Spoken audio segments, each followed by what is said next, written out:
বছর কারান্তরীণ থাকার পর অবশেষে কারাগার থেকে মুক্তি পেলেন চট্টগ্রাম উত্তর জেলা বিএনপির সাবেক আহ্বায়ক ও চেয়ারপারসনের উপদেষ্টা লায়ন মোহাম্মদ আসলাম চৌধুরী। মঙ্গলবার সকাল 10টায় চট্টগ্রাম কেন্দ্রীয় কারাগার থেকে মুক্তি পান তিনি। এ সময় নেতাকর্মীরা তাকে ফুল দিয়ে বরণ করে নেন। আসলাম চৌধুরীর মুক্তির বিষয়টি জাগো নিউজকে নিশ্চিত করেছেন চট্টগ্রাম কেন্দ্রীয় কারাগারের সিনিয়র জেল সুপার মঞ্জুর হোসেন। তিনি বলেন, আসলাম চৌধুরীকে সকাল 10টায় কারাগার থেকে মুক্তি দেওয়া হয়েছে। সোমবার সুপ্রিম কোর্টের আপিল বিভাগ হাইকোর্টের জামিনের স্থগিতাদেশ তুলে নেয়। ওই দিন আসলাম চৌধুরীর পক্ষে শুনানি করেন senior advocate barrister Ruhul Quddus Kajol এবং বিচারপতি ফয়সাল মাহমুদ ফয়েজি। তাদের সহযোগিতা করেন অ্যাডভোকেট KM সাইফুল ইসলাম। শুনানিতে উপস্থিত ছিলেন barrister Mohammad Osman Chowdhury, advocate Abdul Mannan, advocate Rukon Uddin, advocate Masudul Alam, advocate Zia, advocate Tarikullah Tarek, advocate MT Ullah প্রমুখ। আদালত সূত্রে জানা গেছে, ইসরায়েলের গোয়েন্দা সংস্থা মোসাদের এজেন্ট মেন্দি এন সাফাদির সঙ্গে সাক্ষাতের কথা উল্লেখ করে 2016 সালের 16 মে রাষ্ট্রদ্রোহের অভিযোগ এনে আসলাম চৌধুরীকে ঢাকা থেকে গ্রেফতার করে আইনশৃঙ্খলা বাহিনী।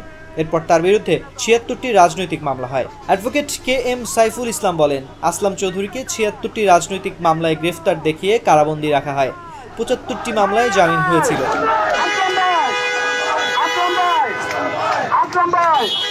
কিন্তু 2013 সালে ঢাকার কোতোয়ালি থানার রাজনৈতিক মামলায় এজাহারে নাম না থাকা সত্ত্বেও 2021 সালে গ্রেফতার দেখিয়ে মুক্তি প্রক্রিয়া আটকে রাখে সদ্য সাবেক স্বৈরশাসক। ওই মামলায় 5 জানুয়ারি 2022 সালে মহামান্য হাইকোর্ট জামিন দিলে রাষ্ট্রপক্ষ চেম্বার আদালতে আপিল করে জামিন স্থগিত করা হয়। সোমবার প্রধান রাষ্ট্রপতির নেতৃত্বাধীন সুপ্রিম কোর্টের আপিল বিভাগ জামিনের বিরুদ্ধে রাষ্ট্রপক্ষের দায়েরকৃত আপিল খারিজ করে দেন।